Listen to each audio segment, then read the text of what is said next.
You've only got a couple of days left to vote for the Fangoria Chainsaw Awards. Let's talk nominees. What's up, cretins? What's up, creeps? My name is Chris. I am the only person talking horror on the internet. The Fangoria Chainsaw Awards are an annual awards presentation celebrating the best in horror and horror adjacent. For some reason, the nomination period begins in July and runs through June, which I, for one, hate. I get that they want to present the awards in October, but I think we as horror fans, more than any other genre, can tell you the best movies of each year. Awarding 2024's horror films 10 months into 2025 is not too late. I'm sure that we'd all still gladly cast votes for the best horror movies of like 1978 or 1985 or 1999. Let me know yours.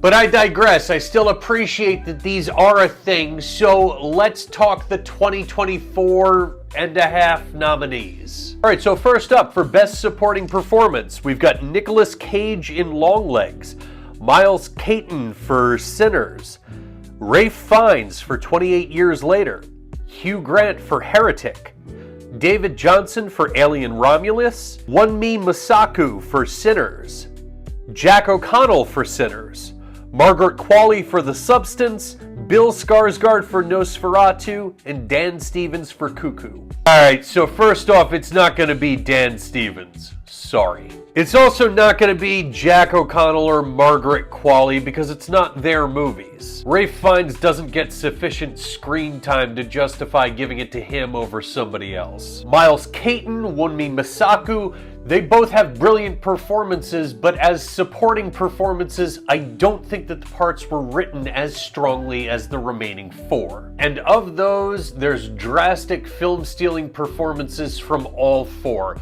My vote personally goes to David Johnson because he's the only one that has a multi-layered performance. But I think you all are going to give it to Hugh Grant. Let's look at the television awards. Alright, so for Best Series, we have The Creep Tapes, From, The Last of Us, Squid Game, and Yellow Jackets. I watched none of them. Yes, seriously. There's just too much content anymore. What I will say is that I have watched The Last of Us, Squid Game, and Yellow Jackets before, and I haven't been sufficiently compelled to continue into those series. So between the remaining two, I'm gonna give it to Creep Tapes, since I don't have to sign up for shit-ass MGM Plus in order to watch it. I think you're gonna give it to Yellow Jackets, though. Best non-fiction television series or miniseries.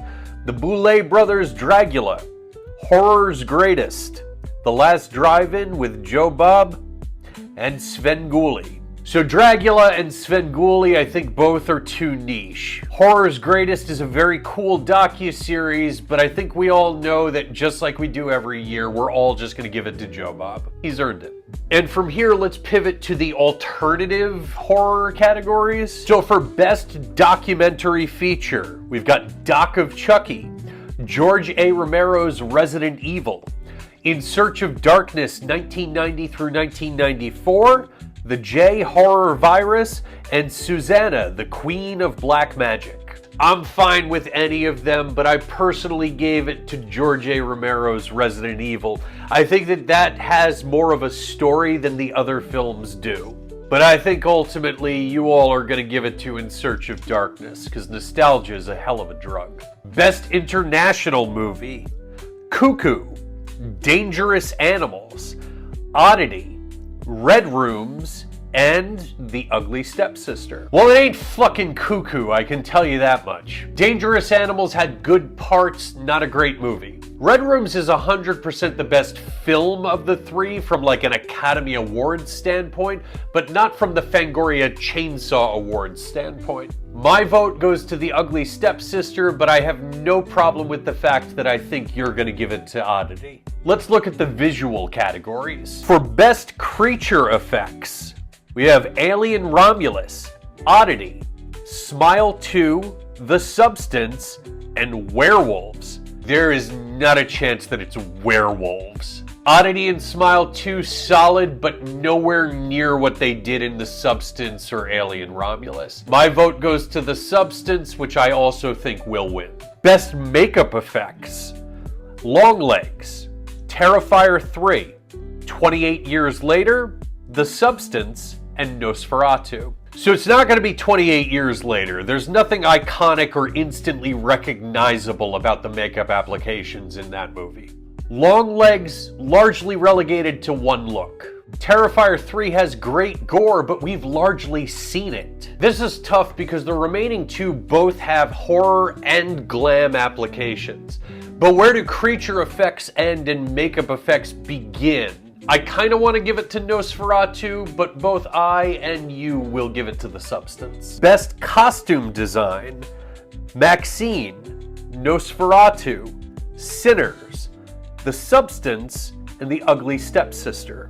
Now, to be frank, I don't think that there's anything complicated or interesting about recreating Depression-era clothing, so it's not Sinners. I also hate that by default, nominations are given to costume-dressed period pieces, so let's get rid of Nosferatu and The Ugly Stepsister. The Substance and Maxine are both visually iconic, but The Substance is more because of the set designs and the makeup, whereas Maxine creates its entire era in the costumes alone. I'm going Maxine, but I think Nosferatu is going to actually end up winning it. Alright, let's do this silly shit before anything else. Best Public Domain Resurrection: Popeye's Revenge, The Mousetrap, Popeye the Slayer Man, Screamboat, Shiver Me Timbers, Peter Pan's Neverland Nightmare. The answer is, I don't care. Alright, I lied. I do care about it not being Peter Pan's Neverland Nightmare.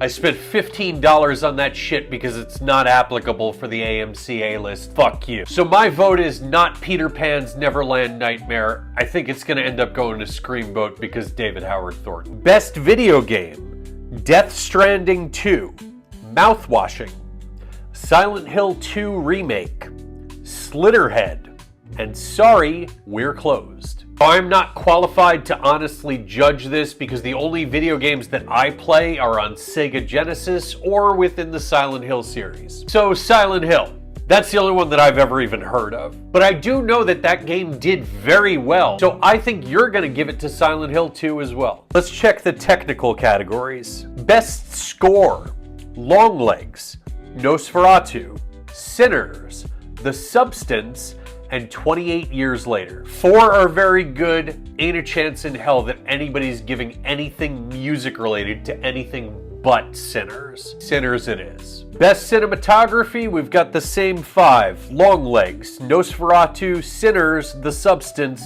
28 Years Later. So Sinners was shot using film cameras with a 65mm film specifically for IMAX. 28 Years Later was largely shot on fucking iPhones. Are we serious? If this year was properly split, 2024 would be The Substance, 2025 so far is Sinners. The Substance is visually a better film, but art direction and set design are a different thing from cinematography. Since they have to be placed against each other for no particular reason, Sinners is the correct choice, and it's also what I think ends up winning. Also, huge mistake in snubbing Strange Darling. Best Screenplay: Bring Her Back, Heretic, Sinners, Strange Darling, and The Substance. So this one of all was the biggest struggle for me. But the first one that I knocked out of the 5 was Heretic. Had the second half matched the first half, it would have been an easy win for Heretic, but it doesn't. Sinners loved the movie, didn't love all of the subplots. Strange Darling and Bring Her Back both brilliantly executed from start to finish, but both lack the dialogue and the depth of subtext that The Substance has. The Substance is a perfect film, though I do think that this will ironically go to Heretic just based upon the first half. Alright, so now we've got Best Picture that isn't the Best Picture categories. Are these necessary? Do any of us think in these terms? We're horror fans, yeah, we probably do. Alright, so Best First Feature. We've got Best Wishes to All, Blink Twice, Cannibal Mukbang, Mr. Crockett, and The Ugly Stepsister. Blink Twice was one of the most overrated films of last year, and it wasn't even particularly highly rated. No. Of the remaining, The Ugly Stepsister is the best film overall. And it's fresh enough in people's minds that I also think you're going to vote for it, despite the fact that subtitled films usually get hurt by such things. Best limited release movie: Azrael, Frankie Frico, Freaky Tales, Getaway, and Little Bites. Frankie Frico was a huge disappointment in my opinion. Freaky Tales I have on the back burner because from what I understand, it's not really a horror movie, it just has some elements to it. I think of the remaining, I feel comfortable giving it to Azrael, but I think you guys may end up giving it to Little Bites. What do you think? It just feels like there's things missing here if you're gonna whittle it down to categories like this. I mean, where's Humanist Vampire, really long title, word that I can't say? Best streaming premiere: Best Wishes to All, Cannibal Mukbang, Gazer, Mr. Crockett, and There's a Zombie Outside. I guess I think that Mr. Crockett is the most deserving. I don't know. 4 of these movies came out within the past 3 months. Best Wishes was a couple of weeks before it was nominated. I have a hard time buying that there wasn't something else between June 2024 and March 2025 that wasn't better than these. Whatever. Finally, let's do the big 3. Best Lead Performance: Lily Rose Depp in Nosferatu, Willa Fitzgerald in Strange Darling, Sally Hawkins in Bring Her Back, Micah Monroe in Longlegs, Michael B. Jordan in Sinners, Demi Moore in The Substance, Leah Myron in The Ugly Stepsister, Hunter Schafer in Cuckoo, Naomi Scott in Smile 2, and Sophie Thatcher in Companion. There's a difference between being good in a role and having the best performance of the year, right? That said, Lily Rose Depp, Micah Monroe, Hunter Schafer, Naomi Scott, Sophie Thatcher, great movies, except Cuckoo. But you gotta go. Leah Myron and Willa Fitzgerald, both brilliant, but I feel that Demi Moore accomplishes what both of those women do in a single role. Sally Hawkins is incredible, but she's not the lead. If she's the lead, then Hugh Grant is the lead in Heretic, right? He's nominated here for supporting. So it comes down to 2. Michael B. Jordan accomplishes a lot in portraying 2 different characters, but I'd argue that neither of those performances were even his best role. Demi was transformative. She deserved the Oscar, she deserves this. But I think that you guys are gonna give it to Michael B. Jordan. And I don't take issue with that. He was outstanding. I'm just the asshole that sits there and harps on technicalities. Definitely putting too much thought into something called the Chainsaw Awards. But regardless, Best Director: Danny Boyle, 28 Years Later.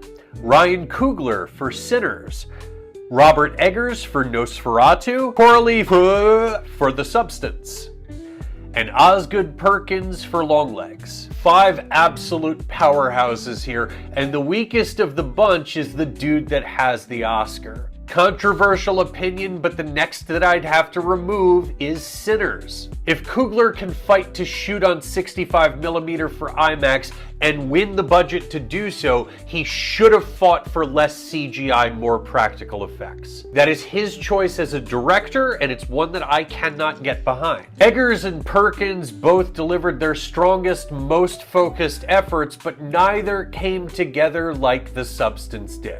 My vote went to The Substance, but I think that recency bias and award season fatigue for The Substance will land Ryan Coogler the win. And finally, the big one, Best Wide Release Film: 28 Years Later, Bring Her Back, Final Destination Bloodlines, Heretic, Longlegs, Nosferatu, Sinners, Strange Darling, The Substance, and The Ugly Stepsister. Alright, so it's not 28 years later. If for nothing else, it's not the story. It is the first installment to a story, and I'm not down with it. Final Destination Bloodlines was an absolute fucking blast, but any year where that was the best horror movie of the year would just mean that it's not a great year for horror. Fair? Heretic shits the bed in the third act. Sorry. Alright, don't get mad. It's absolutely my second favorite horror movie of 2025. But there are moments in Sinners where it feels like they are trying too hard to make a horror movie as opposed to just making a film that happens to be horror. Does that make sense? Longlegs, Ugly Stepsister, and Strange Darling, all great, but I feel that in 10 years' time, the next generation of horror fans and subsequently horror creators are going to be relegating them to great movies that you've never heard of. So of the remaining three, I can look at Nosferatu, and there are things that I can point out that I would cut from it, which I wouldn't do with the other two films. Which leaves us with my favorite horror movie of 2024 and my favorite horror movie of 2025. I love everything about Bring Her Back, right? Like, Talk to Me was good, it was great in a lot of ways, but it was mostly good. And Bring Her Back did a lot of what that movie did while correcting the pitfalls and flaws that Talk to Me did have. Bring Her Back is compelling and it's challenging and it's brilliantly performed. But the substance, in my mind, is an absolutely flawless film.